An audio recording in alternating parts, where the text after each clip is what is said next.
Welcome to my new channel ഫാറിസ്റ്റ് vlog. ഈ വീഡിയോയിൽ പ്രധാനമായും ഞാൻ കാണിക്കുന്നത് ജപ്പാനിൽ ഇപ്പോൾ നടന്നുകൊണ്ടിരിക്കുന്ന ഒസാക്ക വേൾഡ് എക്സ്പോ 2025 പറ്റിയുള്ള ചില വിവരണങ്ങളാണ്. അത് പല വോളിയങ്ങളായിട്ടാണ് കാണിക്കുന്നത്. ഈ വീഡിയോയിൽ എക്സ്പോ സൈറ്റിൽ എത്തിച്ചേരുന്നത് വരെയുള്ള കാഴ്ചകൾ മാത്രമാണുള്ളത്.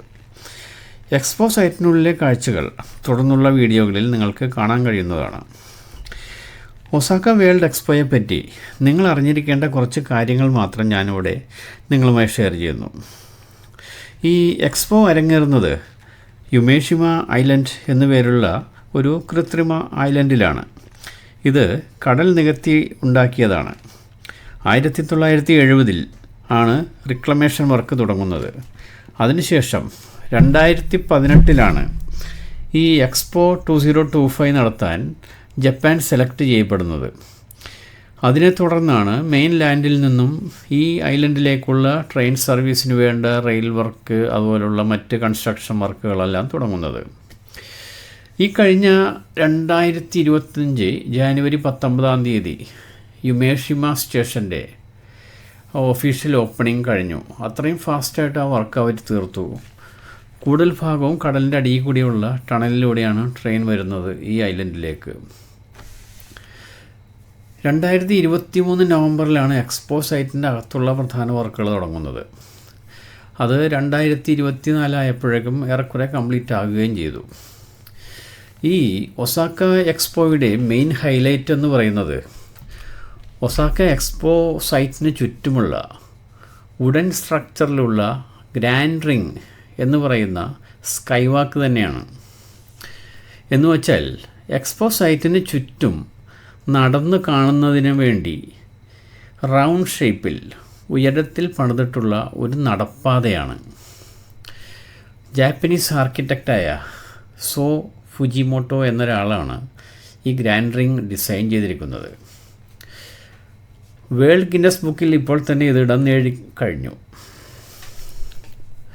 ഗ്രാൻഡ് റിങ്ങിൻ്റെ കൺസ്ട്രക്ഷൻ കോസ്റ്റ് മാത്രം ഏതാണ്ട് 34.4 ബില്യൺ യെൻ ആയിട്ടുണ്ടെന്ന് അവർ പറയുന്നു.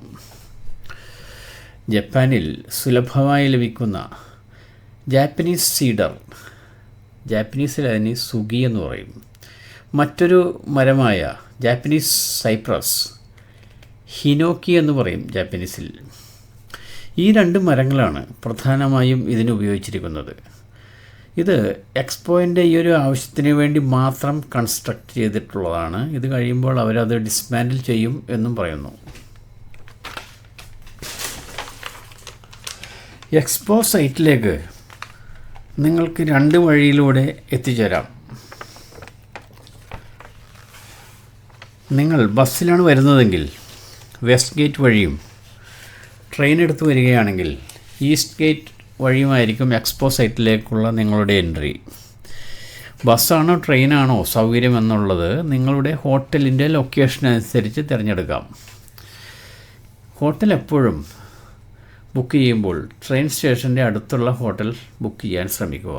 കാരണം ജപ്പാനിൽ ട്രെയിൻ യാത്രയാണ് കുറച്ചുകൂടി സൗകര്യമായി എനിക്ക് തോന്നിയത്. എക്സ്പോ വിസിറ്റ് ചെയ്യുന്നതിനുള്ള ടിക്കറ്റ് നിങ്ങൾ ഓൺലൈനിൽ ബുക്ക് ചെയ്തിട്ട് വരിക. അതോടൊപ്പം ഒരു QR കോഡ് കിട്ടും. ആ QR കോഡ് ഫോണിൽ സ്ക്രീൻഷോട്ട് എടുത്ത് സൂക്ഷിക്കുക.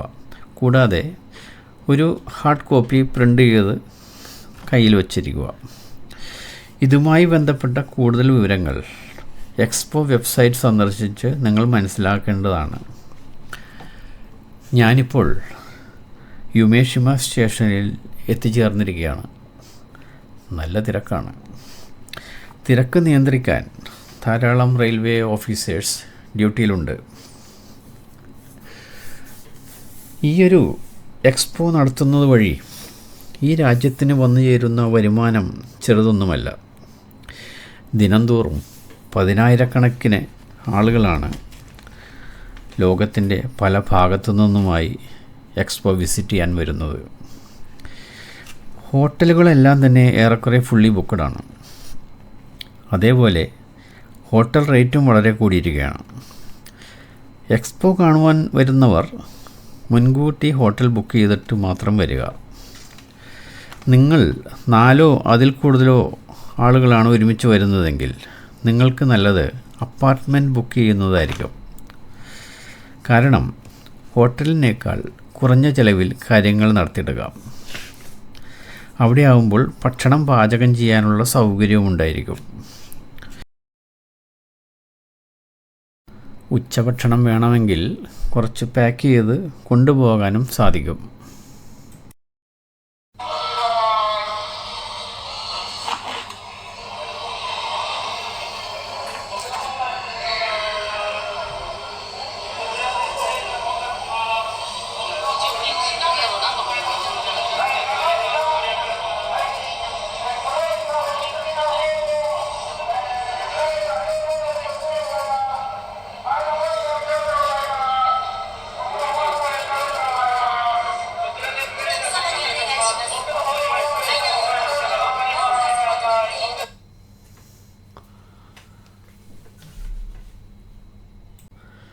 ജപ്പാനിലേക്ക് വരുന്ന ടൂറിസ്റ്റുകൾക്കായി ബസ്സിലും ട്രെയിനിലും മാത്രം ഉപയോഗിക്കാൻ കഴിയുന്ന ICOCA എന്ന ഒരു കാർഡ് റെയിൽവേ സ്റ്റേഷനിൽ നിന്നും വാങ്ങാൻ കഴിയും. റെയിൽവേ സ്റ്റേഷൻ ടിക്കറ്റ് കൗണ്ടറിൽ ചെന്നാൽ മതി. ഇതിൽ ആവശ്യമുള്ള പൈസ നിങ്ങൾക്ക് ടോപ്പപ്പ് ചെയ്യാം. ജപ്പാൻ വിസിറ്റ് കഴിഞ്ഞ് നിങ്ങൾ തിരിച്ചു പോകുമ്പോൾ ഈ കാർഡ് ടിക്കറ്റ് കൗണ്ടറിൽ കൊടുത്ത് ക്യാൻസൽ ചെയ്യിച്ച് അതിലുള്ള ബാലൻസ് എമൗണ്ട് അവർ നിങ്ങൾക്ക് ക്യാഷായി റീഫണ്ട് ചെയ്യുന്നതാണ്. അതിനാൽ കാർഡിൽ അല്പം പൈസ കൂടുതൽ ടോപ്പപ്പ് ചെയ്താൽ പോലും പേടിക്കേണ്ട ആവശ്യമില്ല. ഈ എക്സ്പോയുടെ കാലാവധി എന്ന് പറയുന്നത് 6 മാസക്കാലമാണ്. ഏപ്രിൽ 13 തുടങ്ങിയതാണ്. ഒക്ടോബർ 13 വരെ എക്സ്പോ ഉണ്ടായിരിക്കുന്നതാണ്. ഈ കാലയളവിൽ എപ്പോൾ വേണമെങ്കിലും നിങ്ങൾക്ക് സന്ദർശിക്കാവുന്നതാണ്. നിങ്ങൾ സീസൺ ടിക്കറ്റാണ് എടുക്കുന്നതെങ്കിൽ നിർബന്ധമായും ഫേസ് ഡിറ്റക്ഷൻ ഓൺലൈനിൽ ചെയ്തിരിക്കണം. എന്നാൽ മാത്രമേ നിങ്ങൾക്ക് QR കോഡ് ലഭിക്കൂ. ഫേസ് ഡിറ്റക്ഷന് ഓൺലൈനിൽ ചെയ്യുന്നതിന് എന്തെങ്കിലും പ്രയാസങ്ങളുണ്ടെങ്കിൽ അല്ലെങ്കിൽ ശരിയാകാതെ വരികയാണെങ്കിൽ ആ ടിക്കറ്റ് റെഫറൻസ് നമ്പറുമായി ഇവിടെ എത്തിയ ശേഷം ടിക്കറ്റ് കൗണ്ടറിൽ പോയി അത് ശരിയാക്കാവുന്നതാണ്. നമ്മളിപ്പോൾ യുമേഷിമ സ്റ്റേഷൻ്റെ വെളിയിലേക്ക് വന്നുകൊണ്ടിരിക്കുകയാണ്. വെളിയിൽ തന്നെ നിങ്ങൾക്ക് കാണാൻ കഴിയും വെൽക്കം ചെയ്തുകൊണ്ടുള്ള ഒരു ബോർഡ്. ഈ സ്റ്റേഷൻ്റെ നേരെ ഓപ്പോസിറ്റ് കാണുന്നതാണ് ടിക്കറ്റ് കൗണ്ടർ ഓഫീസ്.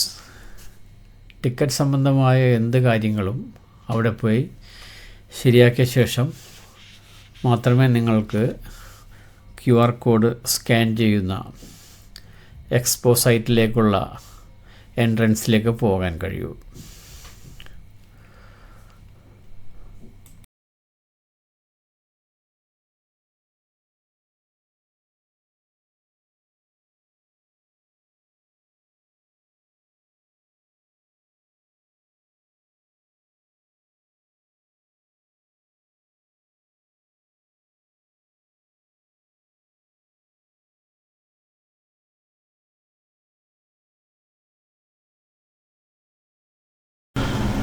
നിങ്ങൾ പ്രത്യേകം ശ്രദ്ധിക്കേണ്ട ഒരു കാര്യം എന്താണെന്ന് വച്ചാൽ, ജാപ്പനീസിനോട് നിങ്ങൾ ഇംഗ്ലീഷിൽ സംസാരിക്കുമ്പോൾ അത് വളരെ സാവധാനത്തിലായിരിക്കണം.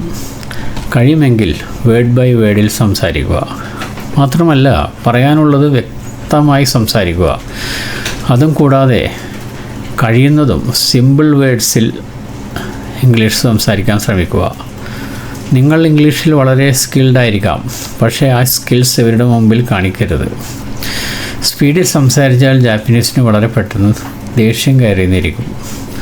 അവർ പിന്നെ നിങ്ങളെ അധികം എൻ്റർടൈൻ ചെയ്യില്ല. മറിച്ച് നിങ്ങൾ മതിയായ സമയം അവർക്ക് ഗ്രാസ്പ് ചെയ്യാൻ കൊടുത്താൽ അവർ മാക്സിമം നിങ്ങളെ സഹായിച്ചിരിക്കും. ഇവിടെ നിന്നാണ് നമുക്ക് സെക്യൂരിറ്റി ചെക്കിലേക്കുള്ള ക്യൂ തുടങ്ങുന്നത്. വളരെ ലോങ് ക്യൂ ആണ്. എന്നാലും പേടിക്കേണ്ട ആവശ്യമില്ല. വളരെ വേഗത്തിൽ തന്നെയാണ് ക്യൂ നീങ്ങുന്നത്. നിങ്ങൾ വരുമ്പോൾ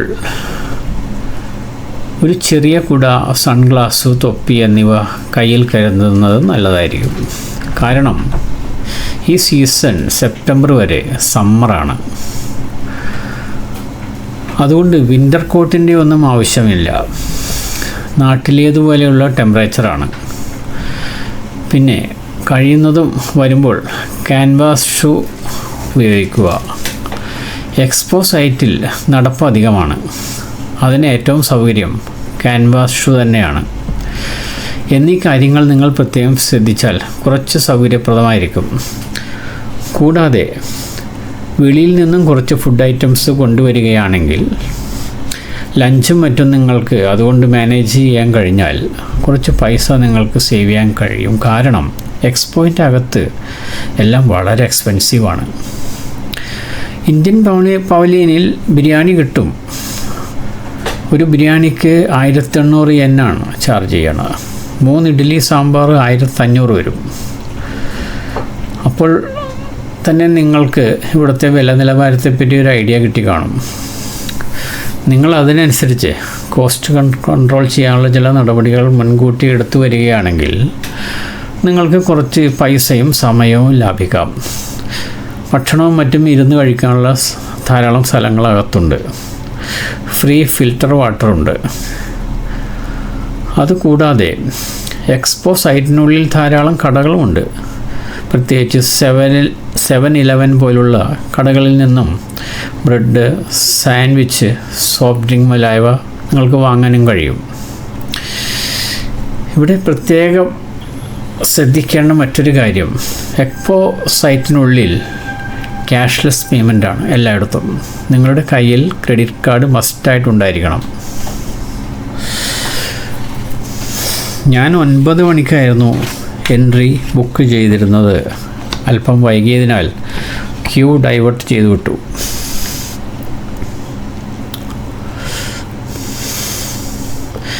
ഇനി അങ്ങോട്ട് വീഡിയോ റെക്കോർഡിംഗ് ഉണ്ടായിരിക്കുന്നതല്ല. കാരണം നമ്മൾ സെക്യൂരിറ്റി ചെക്കിലേക്ക് അടുത്തുകൊണ്ടിരിക്കുകയാണ്. ഈ സെക്യൂരിറ്റി ചെക്ക് എന്ന് പറഞ്ഞാൽ നമ്മൾ ഫ്ലൈറ്റിലേക്ക് കയറുന്നതിന് മുമ്പുള്ള സെക്യൂരിറ്റി ചെക്ക് പോലെ തന്നെ. ഇവിടെ വെള്ളവും ഫുഡും അകത്ത് കൊണ്ടുപോകുന്നതിന് പ്രശ്നമില്ല. എന്നാൽ വെള്ളം ബാഗിൽ നിന്നും വെളിയിലെടുത്ത് കാണിക്കണം. അവർ ഒരുപക്ഷെ അത് തുറന്ന് ടെസ്റ്റ് ചെയ്തെന്ന് വരും. സെക്യൂരിറ്റി ചെക്കിന് ശേഷമുള്ള ബാക്കി ഭാഗങ്ങൾ ഇനി വരുന്ന വീഡിയോകളിൽ നിങ്ങൾക്ക് കാണാൻ കഴിയും. സെക്യൂരിറ്റി ചെക്കിനായി പല കൗണ്ടറുകളുണ്ട്. അതുകൊണ്ട് അവിടെ അധികം താമസമുണ്ടാകില്ല. പിന്നെ മറ്റൊരു കാര്യം നിങ്ങളോടായി പറയാനുള്ളത്, ഇതെൻ്റെ പുതിയ ചാനലിലെ ആദ്യ വീഡിയോ ആണ്. ദയവ് ചെയ്ത് സബ്സ്ക്രൈബ് ചെയ്ത് സപ്പോർട്ട് ചെയ്യുക. Thanks for watching.